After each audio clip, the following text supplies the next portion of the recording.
Hello everybody, welcome back to Integrated Math 3, 2.2 and 2.3 linear and absolute value functions. Now linear and absolute value functions are some of the easiest functions that you will ever encounter in Integrated Math 3 because you already know them. In Algebra 1, you've already learned the absolute value function. Integrated Math 2, you've already learned the absolute value function. Linear functions you've learned since 6th grade. So you should know both of them, and this is how they look like. This side is the linear. My graphing skills are kind of bad. This side is the linear function, and this side is the absolute value. Okay, if you want to go back and look at what they're called, that side's the linear and that side's the absolute value. Next page. So we want to learn how to transform the linear function. So the linear function is in the form ax plus b or mx plus b. The f of x equals mx plus b. So let's, for example, this function g of x, right? Let's draw a graph.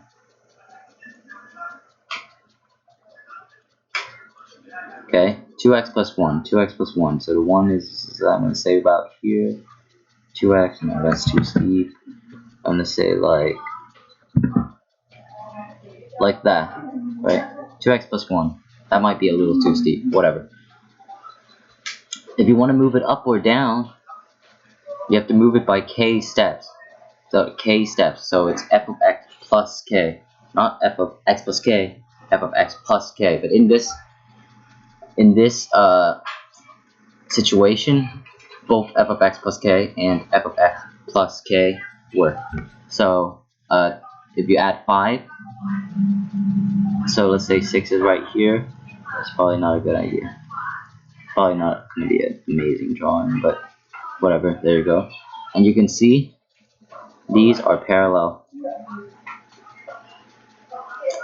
Just a good thing to know. X plus b plus k, you move it up by 5 steps. So now the y-intercept 6.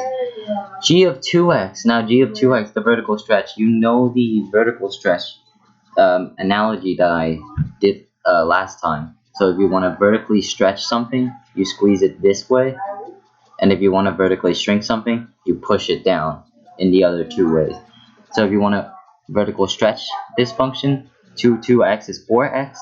So now we'll have a function that is even more steeper.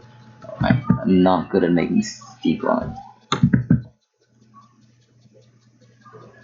So it'll look something like that. See, so it squishes down more. Now the vertical shrink, on the other hand, moves down from this side. So now we have a more streamlined function, a more y equals x function, because it's equal to x plus 1. Now f of negative x reflects in the y-axis. So this function is going to reflect in the y-axis. Let's use yellow because that's the only color. So this is the original function. So if you want to reflect it, you do that. There you go. I'm gonna mark the colors for each of the reflections.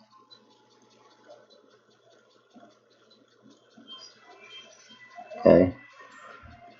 And then the final color I'm going to use is purple. Okay, so finally, reflect in the x-axis. You want to reflect in the x-axis, you do the whole function, you subtract the whole function. So then now it will be -1 as a y-intercept, and then you can just go down because it's going to be -2. And that's reflecting that's transforming a linear function in pretty much every way possible.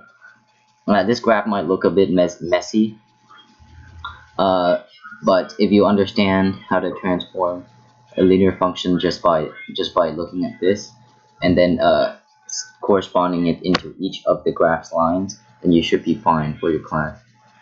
Next, how to transform your absolute value function. So the absolute value function is a little bit different from a linear function because it doesn't go on a straight line. It inflects at one bit. It turns 90 degrees at one section.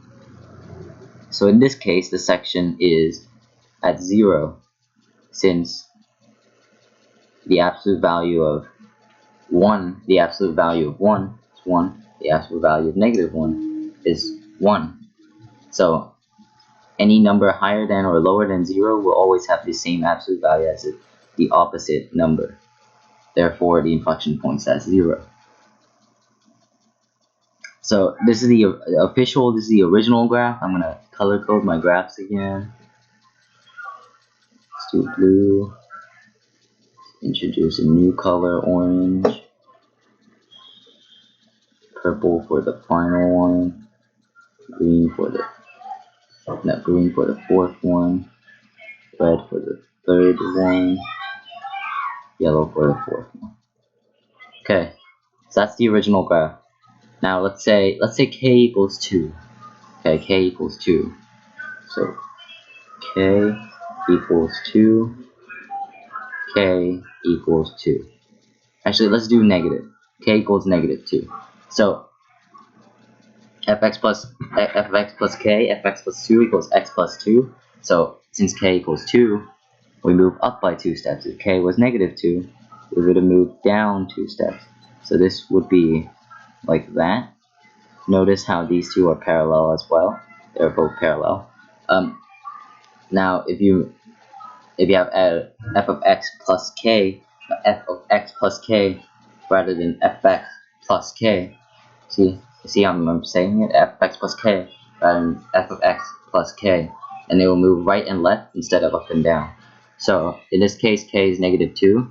So it says move left by k steps. So if it was positive, then it would have been by k steps. So if you want to move left by negative 2 steps, you gotta move right by 2 steps.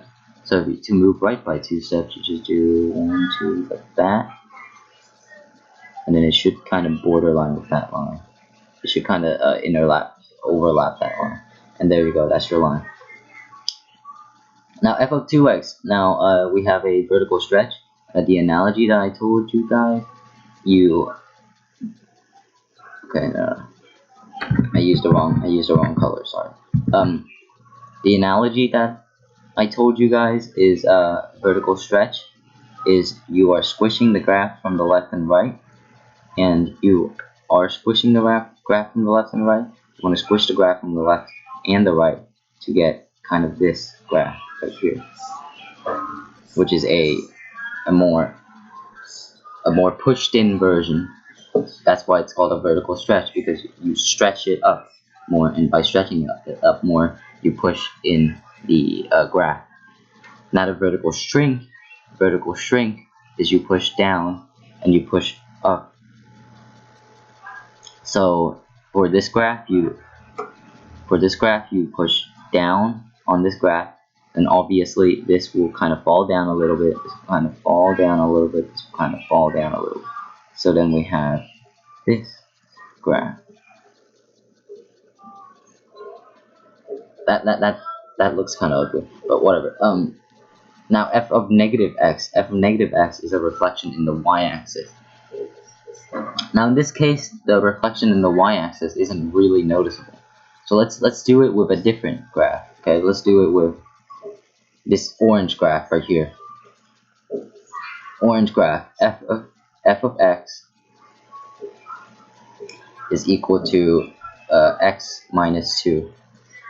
So our yellow graph will be f of x is equal to minus x minus 2. So in this case, we will see a reflection on the y-axis. Oh God, sorry, I used the wrong color. We will see a reflection on the y-axis as follows, and our graph will be like this. For the x-axis, it will be negative after you take the absolute value. Therefore, the value will be negative anyway. So it's just f of x equals negative the absolute value of x. And it will be the only graph that goes upside down. There you go. That's the graph of negative f of x equals negative square root f, not square root, absolute value of x. So now that I've gone through all the ways to transform linear absolute value functions, let's look at some problems.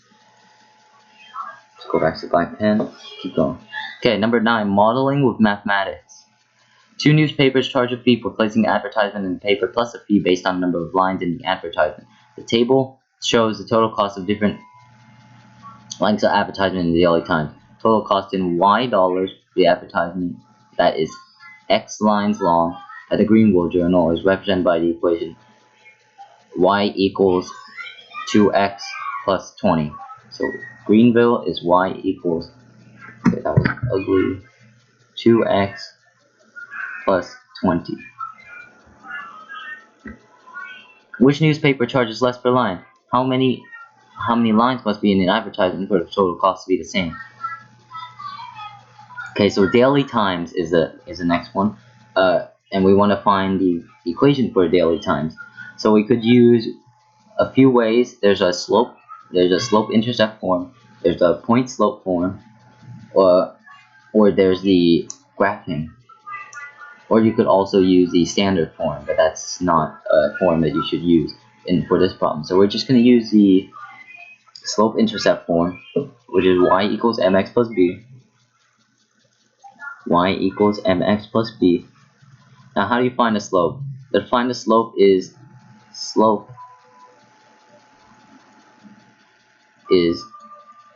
difference in y over difference in x. So the difference in y for these two is 3, and the difference in x for these two is 1. Therefore, the slope is 3. So now we can put y equals 3x plus b into the equation, and then now we can just take one of the points. So let's say 427, 4 lines, 27. So you plug in the 4. 3 times 4 is 12. 4 for the x and 27 for the y. Therefore, you get b equals 15. Now that b equals 15, we can finally form our equation y equals 3x plus 15. So we can complete our line, but we can complete a graph full of the stuff that we've created, full of the lines that we've created, and the values that we've created. But we don't have to do that. We can do solve the equation by substitution. So, for example, let me erase all of this. This y equals 3x plus 15, and we got y equals 2x plus 20. They're using the same y. Because they're using the same y, we can set them equal to each other. So y equals 2x plus 20, y equals 3x plus 15. We can set these two equations equal to each other and eliminate the y. Since they're both equal to y, they're both equal to each other. So we got 2x plus 20 equals 3x plus 15. Subtract 15 from both sides. And then subtract 2x from both sides. 3 minus 2 is x. And 20 minus 15 is 5. So 5 equals x. What does this represent? It means 5 lines in a newspaper would give you the equal cost in the same newspaper as in the newspapers. Now if we had a lower amount than 5, which one would be the better journal? So let's check it out. So the Greenville Journal, 2 times 4 plus 20, we'll use 4, is 28. And for the Daily Times Journal, 3 times 4 plus 15 is 27. So the Daytime Journal is better than the Greenville Journal. To if you're publishing 4 or that's not a 9, that's a 4 or fewer lines However, if you plug in a number like 6, 2 times 6 plus 20, 3 times 6 plus 15,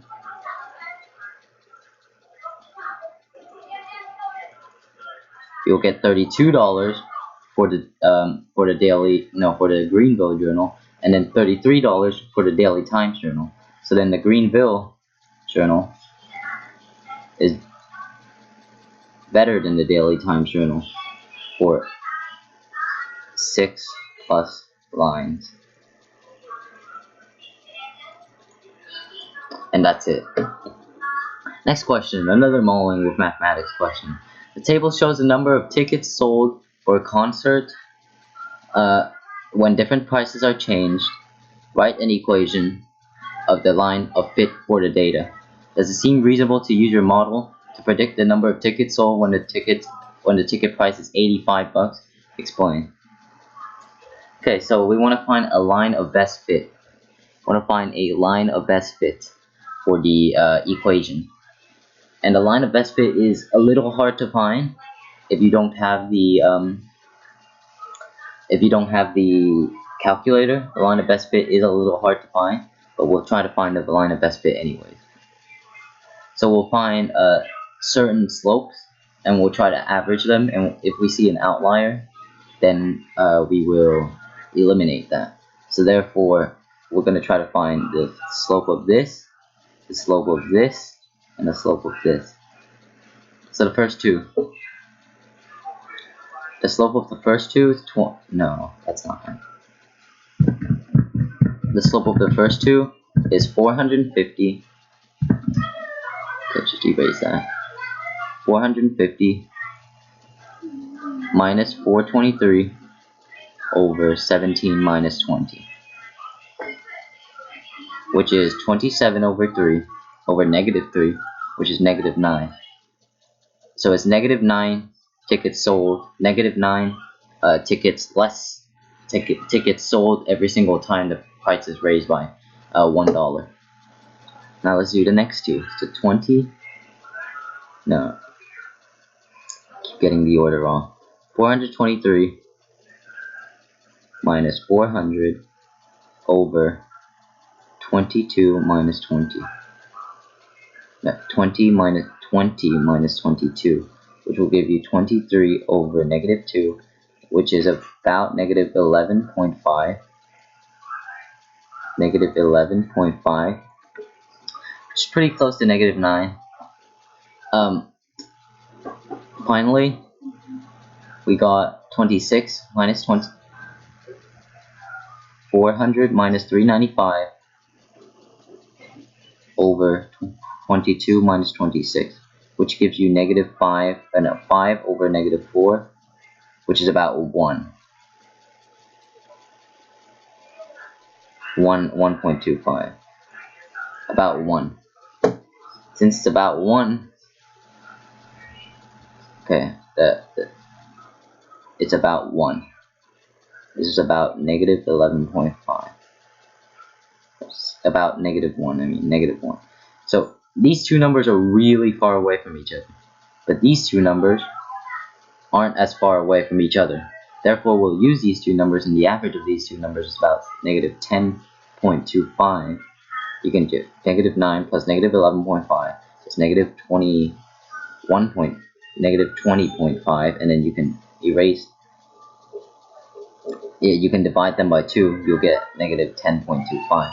So that's our. Let's say that's our average slope for the line of best fit. So y equals negative 10.25x plus b.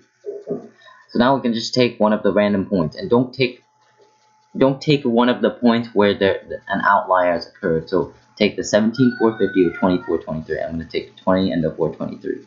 So 423. Okay, there you go. I'll just make it a 4. Equals negative 10.25 times 20 plus b. The negative 10.25 times 20 is negative 205 plus b. So we add 205 on both sides, we'll get 628. equals b. So that's our final equation, is y equals negative 10.25x plus 628. Now the question asks, does it seem reasonable for your model to predict the number of tickets sold when the ticket price is 85 bucks? And I'm pretty sure you know the answer by now. It's not, because negative 10.25 times 85 is way bigger than 6.628. The absolute value is way bigger. So then you will sell negative tickets, and you don't sell negative tickets in concerts. Therefore, it's not reasonable. Okay, one more question. This is how do you see it? You secure an interest-free loan to purchase a boat. You agree to make equal monthly payments for the next 2 years. The graph shows the amount of money you still owe. It's in the hundreds of dollars, so it's not $30. Okay. What's the slope of the line, and what does the slope represent? Okay, we can do the slope easily. So let's do 30. What is the line? What is the movement from here to here? What's the difference from here to here is 8 minus 0, which is 8, right? The difference from here to here is 10. So the slope is 10 over 8, which is 5 over 4. So slope is 5 over 4. What does the slope represent?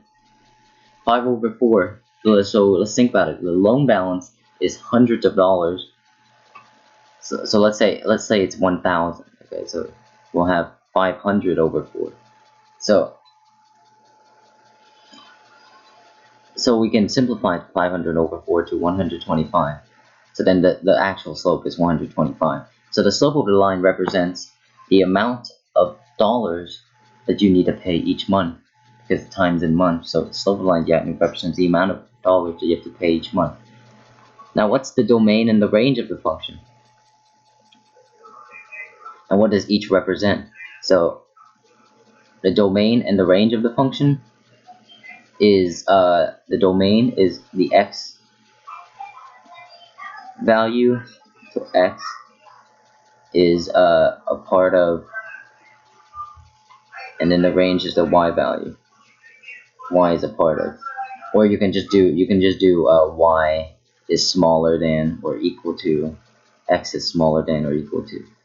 So the x value in this case, x has to be between 0 and 24. Therefore, I could just do 0, 0, smaller than or equal to x, smaller than or equal to 24, and that's the domain. The range is 3,000, so it has to be smaller than or equal to 3,000. So 3,000 is greater than or equal to x is greater than or equal to 0. That's the domain, and that's the range. Now what does each represent? So the domain represents the amount of months that she has to pay her debts, or the amount of months that she pays her debts. So the range represents the amount of money that she has, the amount of money that's going down every single time that she pays for every month for the domain. So that's what they each represent. Now let's see, how much do you still owe after making payments for 12 months? It's an application question. We can kind of see that it is 12. 12 is in the middle of 8 and 16. So we can go up from 12, and then you go left, and then you'll see it's in the middle of 10 and 20. I don't have to do the average because I'm assuming you guys know it's 15. So she still owes $1,500. Still owes $1,500. Because 15 times 100 is 1,500 after 12 months. So that's going to be it for today's episode. I think it was pretty long, it's about 25 minutes. The 2.4 solving systems of equations will come up in about 2 days. If you are interested, if you want me to teach more courses other than the 2 courses I already have now, I will gladly take your suggestion. If I'm not good at it, like English, I might try to take it into another give it to another person. Maybe they try to teach it. But that is about it for today. If you liked it, press the like button. Share it, everyone about it. I want people to pass their math test. I don't want people to fail their math test. I know how heartbreaking it is to see my friends fail the math test. So I do not want you to fail a math test. And until next time.